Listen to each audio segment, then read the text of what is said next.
بسم اللہ الرحمن الرحیم۔ اللہ کے نام سے شروع جو نہایت مہربان رحم والا۔ نحمده ونصلی علی رسولہ الکریم، اما بعد فاعوذ باللہ من الشیطان الرجیم، ہن لباس لکم وانتم لباس لہن۔ قرآن مجید کی اس آیت میں اللہ تعالیٰ نے میاں بیوی کے آپس کے معاملات کو لباس کے ساتھ تشبیہ دی ہے۔ اس کی مفسرین نے کئی وجہ لکھی ہیں کہ میاں بیوی کو آپس میں کیسے رہنا چاہیے، ایک دوسرے کے ساتھ ایثار ہمدردی کیسے معاملات ہونے چاہیے۔ اللہ تعالیٰ نے میاں بیوی کے درمیان تعلقات کو جو تشبیہ دی ہے وہ لباس کے ساتھ تشبیہ دی ہے۔ اس بات لباس کے ساتھ تشبیہ دینے کی وجہ یہ ہے کہ آدمی کے ننگیج کو جب آدمی ننگا ہوتا ہے تو لباس اس کو چھپا دیتا ہے، یعنی اس کے ننگیج کو۔ اللہ تعالیٰ نے فرمایا کہ بیوی خاوند کی کمزوریوں کو چھپائے گی، خاوند بیوی کے کمزوریوں کو چھپائے گا۔ غلطیاں تو انسانی فطرت میں ہیں، خاوند سے غلطی ہو گئی، جیسے انسان کے برہنہ جسم کو لباس چھپا دیتا ہے تو ایسے اس بیوی اس کی غلطیوں کو چھپائے گی۔ ایسے نہیں ہو کہ 8 عورتوں کے اندر بیٹھ کر 10 میرا خاوند تو ایسے کرتا ہے، میں تو اس کو تنگ ہوں، میں تو تنگ ہوں، اس کے ناجائز لڑکیوں سے تعلقات ہیں۔ ایک تو اس سے اس کے دل میں نفرت آئے گی بیوی کے بارے میں، دوسرا برائیاں بھی بڑھیں گی، کم نہیں ہوں گی۔ چھپانے سے قرآن نے اسلوب بیان کیا کہ خاوند کی کمزوریوں کو بیوی چھپائے اور بیوی کی کمزوریوں کو خاوند چھپائے، اس لیے کہ یہ ایک دوسرے کے لیے لباس ہیں اور لباس انسان کے جسم کے عیبوں کو چھپاتا ہے۔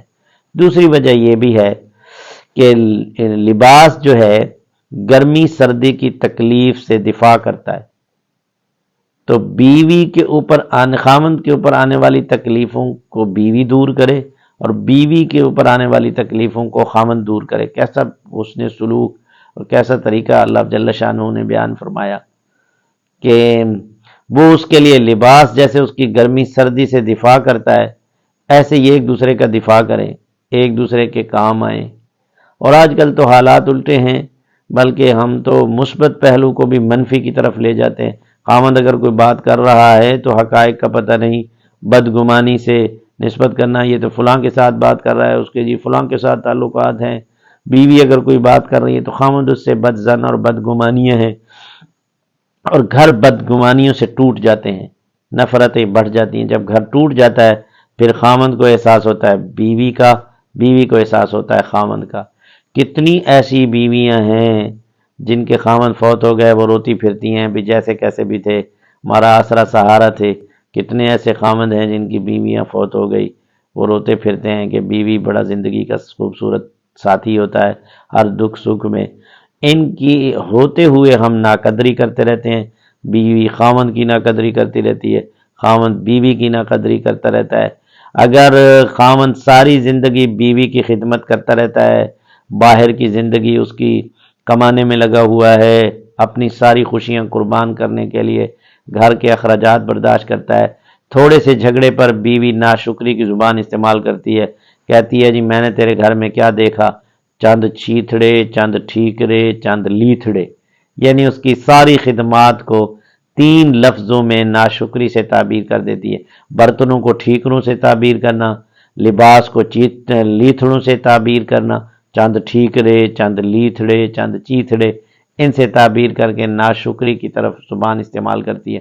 اور یہ بات غور سے سن لیں، اللہ کے نبی صلی اللہ علیہ وسلم نے عورتوں کو واعظ و نصیحت کے لیے بدھ کا دن مقرر کیا ہوا تھا۔